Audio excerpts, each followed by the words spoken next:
الحمد لله نحمده ونصلي على رسوله الكريم أما بعد فأعوذ بالله من الشيطان الرجيم بسم الله الرحمن الرحيم ما عندكم ينفد وما عند الله باق وَلَنَجْزِيَنَّ الَّذِينَ صَبَرُوا أَجْرَهُمْ بِأَحْسَنِ مَا كَانُوا يَعْمَلُونَ۔ اللہ تعالیٰ فرماتے ما عندکم، جو بھی چیزیں تمہارے ہاں ہیں، ینفد، وہ ختم ہو جائیں گی، ان میں فنا آ جائے گا۔ وما عند اللہ باق، اور جو کچھ اللہ تعالی کے ہاں ہے وہ باقی رہے گا۔ وَلَنَجْزِيَنَّ الَّذِينَ صَبَرُوا، اور یقیناً ہم بدلہ دیں گے ان لوگوں کو جنہوں نے صبر کیا، نیکیوں پر صبر کیا، گناہوں سے صبر کیا، مشکلات میں صبر کیا، ہم انہیں بدلہ دیں گے، اور یہ بدلہ ان کے عملوں سے احسن بدلہ دیں گے۔ میرے بھائی، انسان کے دو جسم ہیں، اور ہر جسم کے پیدا ہونے کی بھی ایک جگہ ہے، اور اس جسم کے رہنے کی بھی ایک جگہ ہے۔ ایک وہ جسم ہے جو یہاں دنیا میں ہے، اس کے پیدا ہونے کی جگہ ماں کا پیٹ ہے، اور اس کے رہنے کی جگہ یہ دنیا کا جہان ہے۔ ہم سب انسان جس جسم کے ساتھ ہیں، یہ جسم بنا، پیدا ہوا ماں کے پیٹ میں، یہ اس کے بننے کی، پیدا ہونے کی جگہ ہے، اور اس جسم کے رہنے کی جگہ یہ عالم دنیا ہے۔ جو بننے کی جگہ ہے وہ بھی فانی، جو رہنے کی جگہ ہے وہ بھی فانی، اور خود یہ جسم بھی فانی ہے۔ آدمی کا ایک اور جسم، اس کے پیدا ہونے کی جگہ قبر ہے، اور اس کے رہنے کی جگہ اس سے اگلا جہان عالم محشر اور معاد ہے، یعنی عالم آخرت۔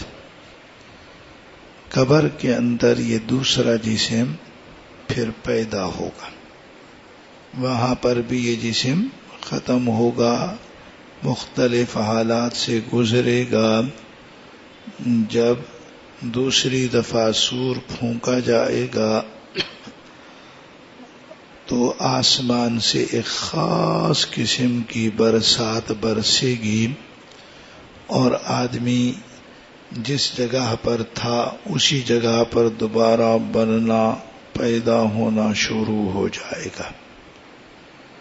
پیدا ہونے کے بعد پھر وہ اگلے جہان میں رہے گا۔ اب آدمی کے پیدا ہونے کا جہان بھی وہی رہا، رہنے کا جہان بھی وہی رہا، پیدا ہونے والا جہان بھی باقی، رہنے والا جہان بھی باقی، اور جسم بھی باقی۔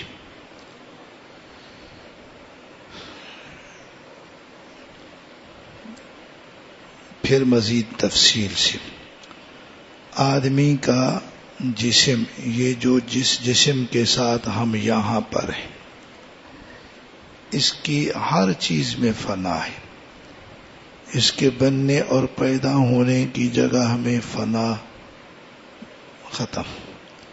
جس جہان میں رہ رہا ہے اس جہان میں بھی فنا آئے گا، یہ جہان نہ رہے گا، یہ جہان بالکل ختم ہو جائے گا. اور یہ جسم یہ بھی بالکل فنا ہو جائے گا، نہیں رہے گا. اس جسم کی یہاں رہنے کی مدت 1 سال سے 100 سال 200 سال جتنی کسی کی عمر ہے. بالآخر اس پر فنا آئے گا، موت آئے گی، پھر یہ جسم قبر کے اندر نیست ہو جائے گا. یہ پورا جہان، اس جہان میں ہر انسان کی کوئی ذاتی چیزیں ہیں، اس کا مال ہے، یہ کپڑے ہیں، یہ کوٹھیاں ہیں، یہ گاڑیاں ہیں، یہ زمینیں ہیں، ان پر بھی فنا، اور مکمل جہان پر بھی فنا. یہ چیزیں نہیں رہیں گی، ان سب پہ فنا آنا ہے. تو ہر چیز ختم، پھر ایک اور جسم ہوگا، اس جسم میں بقا ہے، وہ ہمیشہ باقی رہے گا، فنا نہیں ہوگا. جو نیک لوگ ہیں سو ان کے جسم کی حالت کی عمدگی تو ہر ایک جانے، آدمی پر وہاں موت آئے گی نہیں. اس جسم میں کوئی تغیر ایسا نہیں آئے گا، جوان ہے جوان ہی رہے گا، بڑھاپا نہیں آئے گا، کسی چیز کا کوئی فنا نہیں. اگر کوئی بد ہے جہنم کی آگ میں بھی جلے گا، جلے گا، بنے گا، جلے گا، بنے گا، جلے گا، بنے گا. کلما نضجت جلودهم بدلناهم جلودا غیرها.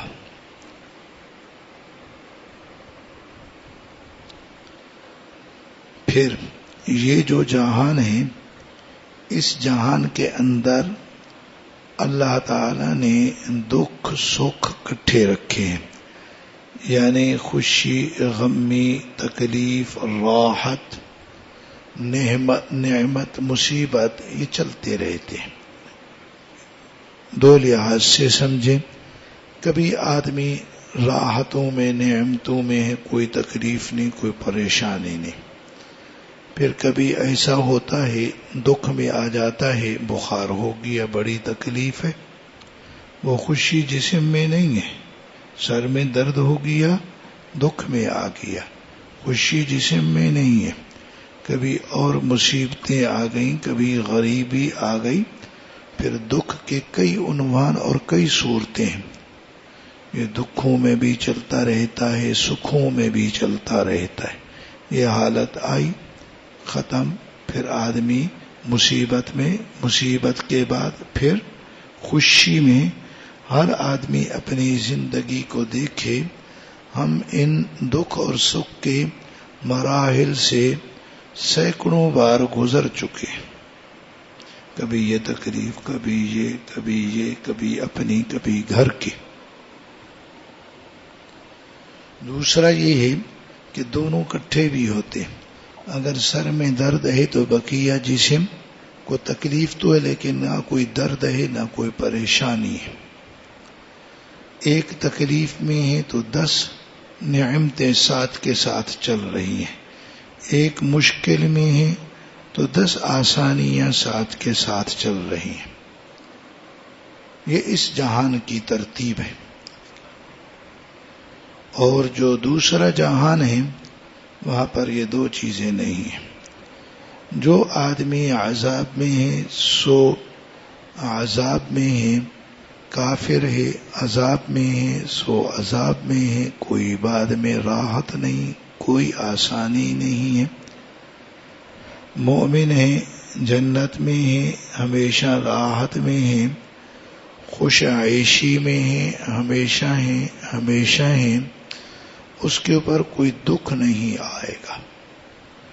دوسرا یہ ہے کہ وہاں یہ دو چیزیں جمع بھی نہیں، جس کو عذاب ہے تو اس کے جسم میں ایک ذرہ برابر ایک لمحہ کے لیے راحت اس میں نہیں ہوگی، سرتاپا تکلیف میں ہے، عذاب میں ہے، مشکلات میں ہے، ایک دم میں، ایک مشکل میں نہیں، ان گنت مشکلات میں۔ بھوک جدا ہے، پیاس جدا ہے، آگ جدا ہے، دھواں جدا ہے، سیاہی جدا ہے، تنہائی جدا ہے، ذلت جدا ہے، رسوائی جدا ہے، آگ کے علاوہ کئی یہ وہ عذاب عذاب عذاب۔ زبان بڑی لٹکی ہوئی ہے، دانت پہاڑوں کے برابر، چمڑا کئی ہاتھ موٹا، جسم آدمی کا کئی 100 میل تک پھیلا ہوا، زبان زمین پر، جہنم کی زمین پر گھسٹتی ہوئی۔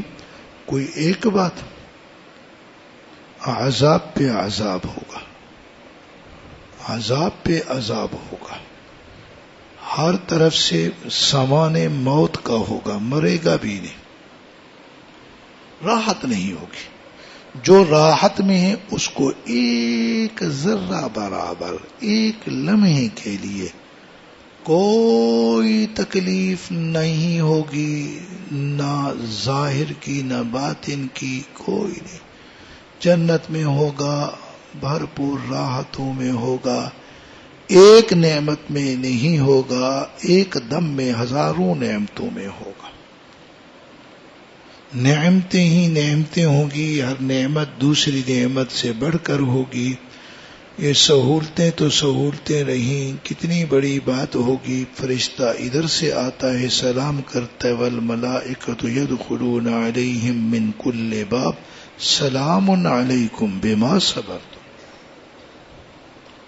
یار ایک دوسرے کو سلام، سب اولیاء کرام کے درمیان میں رفاقتیں ہوں گی، انبیاء کی رفاقت ہوگی، کسی کو امام الانبیاء کی رفاقت ہوگی، علماء کی، صدیقین کی، شہداء کی، صالحین کی۔ کوئی ایک راحت ہے بھائیو، کوئی حد ہی نہیں ہے، کوئی حد ہے ہی نہیں۔ یہاں دنیا میں یہ چیزیں نہیں، یہ دنیا اور آخرت کا تھوڑا فرق ذہن میں رکھیں۔ یہ وہ ہیں، بات سننے سے آپ کو چیزیں سمجھ آ گئیں کہ میں نئی باتیں عرض نہیں کر رہا ہوں، ہر چیز سمجھ آئی۔ اب اللہ یہاں پر انسان کی بے وقوفی بھی ملاحظہ وہ اس جہان میں ہے، اس جہان کا معاملہ بھی اگلے کا بھی، مگر اس جہان میں وہ اپنے اس جسم فانی کے لیے صبح و شام محنت میں لگا ہوا ہے، اس جہان فانی کے لیے صبح و شام محنت میں لگا ہوا ہے۔ ساری تگو دو اس کی اسی جہان کے لیے، ایسا گھر بنا لوں، ایسے کپڑے ہوں، شادی بیاہ کے ایسے طریقے ہوں، ایسی رسومات ہوں، ایسے رواجات ہوں، ایسا پیسہ خرچ کیا جائے، گاڑی ایسی ہو، سواری ایسی ہو، میرا جسم ایسا خوبصورت لوگوں کو نظر آئے، میں ایسا بنوں، میں یوں ہوں، میرا یہ عہدہ ہو، میری یہ عزت ہو، میرے یہ معاملات ہو۔ صبح سے شام، شام سے صبح، انسان کی ساری تگو اس میں، سارے جھگڑے یہی، ساری پریشانیاں یہی، ساری مصیبتیں یہی، قتل و غارت گری یہی چیزیں۔ حالانکہ یہاں تو کوئی چیزیں باقی رہنے والی نہیں، انسان اپنے اس فانی ہو جانے والے جسم کی راحت کے لیے کیا کچھ کرتا رہتا ہے۔ گھر یوں ہو، ایسے